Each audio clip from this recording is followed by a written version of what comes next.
A graça e a paz de nosso Senhor e Salvador Jesus Cristo.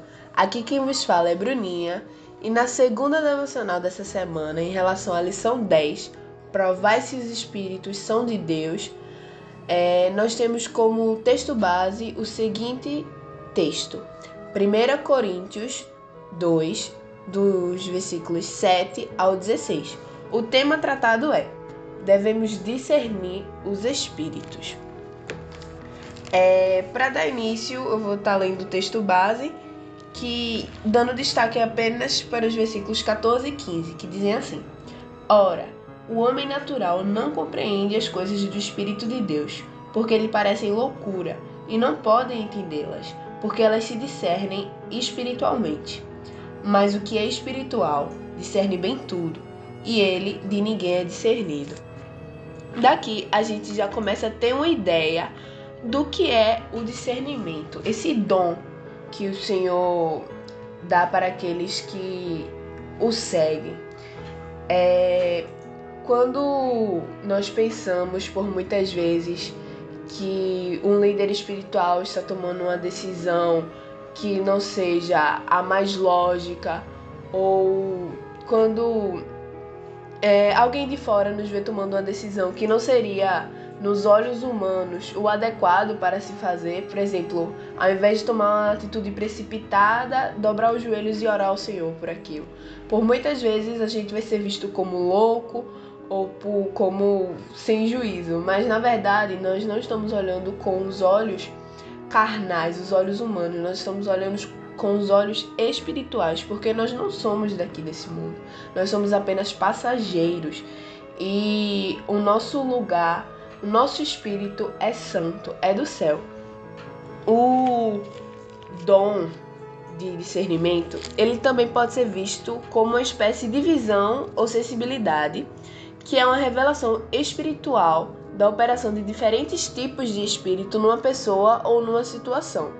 É o meio pelo qual Deus faz os cristãos tomarem consciência do que está acontecendo ao seu redor. Ou seja, a partir do discernimento nós vamos poder entender o que acontece, porque algumas situações acontecem dentro da igreja, por exemplo. Tem tudo um propósito de Deus, nada acontece sem que seja do seu desejo. Ele nos ajuda a conhecer o Espírito, ou seja, aquilo que é o princípio de alguma decisão que vai ser tomada. Por exemplo, uma decisão é motivada pelo motivo X. E esse motivo X, ele pode vir de Deus, ele pode vir da mente humana, que pode ser sã, doentia, desequilibrada ou alterada, ou seja, vem do humano, que está sujeito a falhas. E também essa decisão X pode provir dos espíritos maus, das hostes espirituais, como a gente viu na EBD domingo passado, que no caso são exércitos de demônios, as hostes espirituais. Eu trouxe agora alguns exemplos do dom de discernimento de espíritos na Bíblia. O primeiro deles, para já começar assim, começar na bênção, se encontra em Mateus 16, eu vou ler o 22 e o 23, que diz assim: E Pedro, tomando-o de parte, começou a repreendê-lo, dizendo: Senhor, tem compaixão de ti, de modo nenhum te acontecerá isso. O 23. Ele, porém, no caso Jesus ou ele, voltando-se, disse a Pedro: Para trás de mim, Satanás, que me serves de escândalo, porque não compreende as coisas que são de Deus, mas só as que são dos homens. Ou seja, aqui Pedro está falando, Jesus estava dizendo aos seus discípulos que ele iria ser crucificado, mas que ressuscitaria em 3 dias.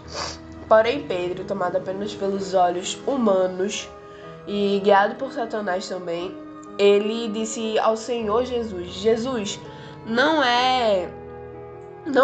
vai acontecer isso contigo, o Senhor não é digno disso, o Senhor é o rei, como é que o Senhor vai se fazer passar por isso? Mas aí o Senhor o repreendeu, disse que ele só via com os olhos humanos, ele não via a carga espiritual que o Senhor estava levando, fazendo o que ele iria fazer.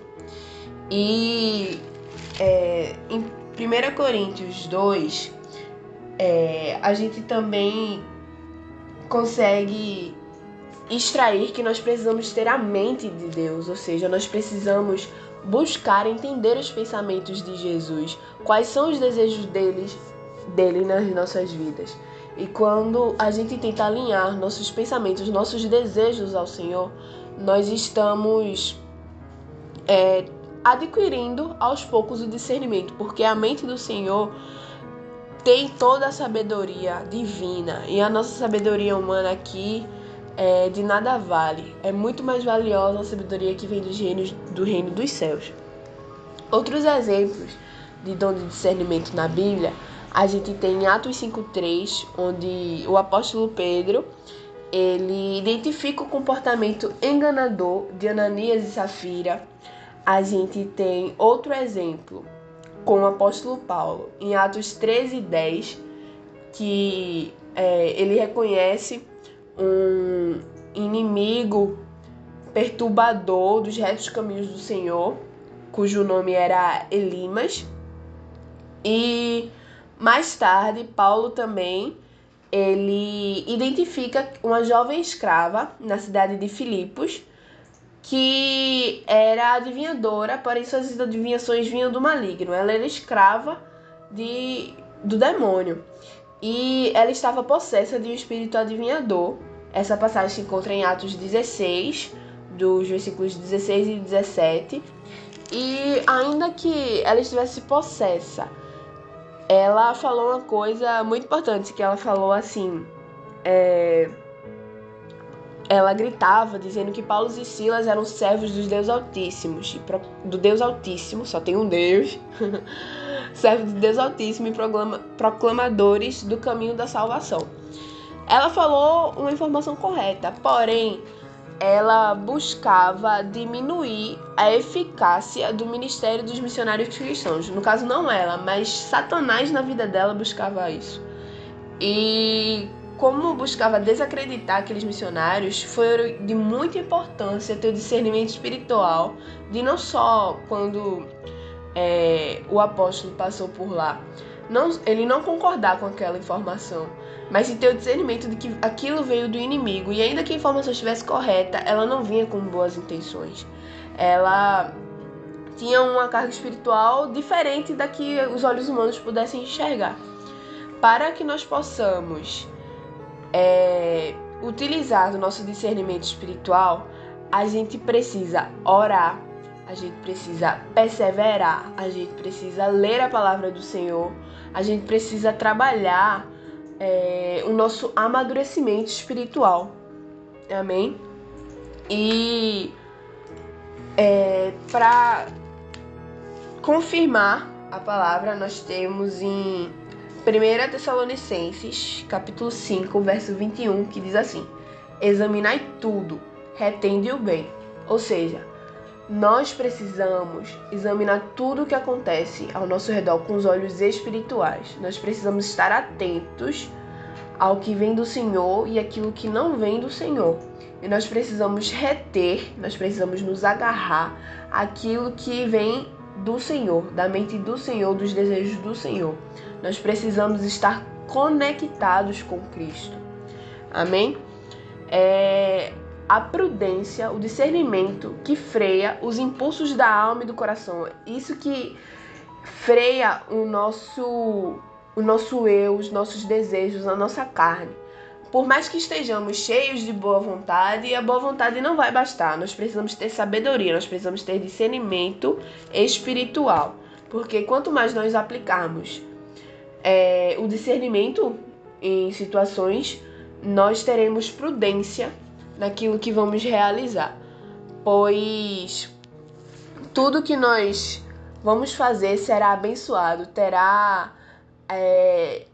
a mão de Deus sobre aquilo, porque se nós tivermos discernimento, nós estaremos de acordo com as vontades do Senhor. É isso, fiquem na paz, até domingo que vem.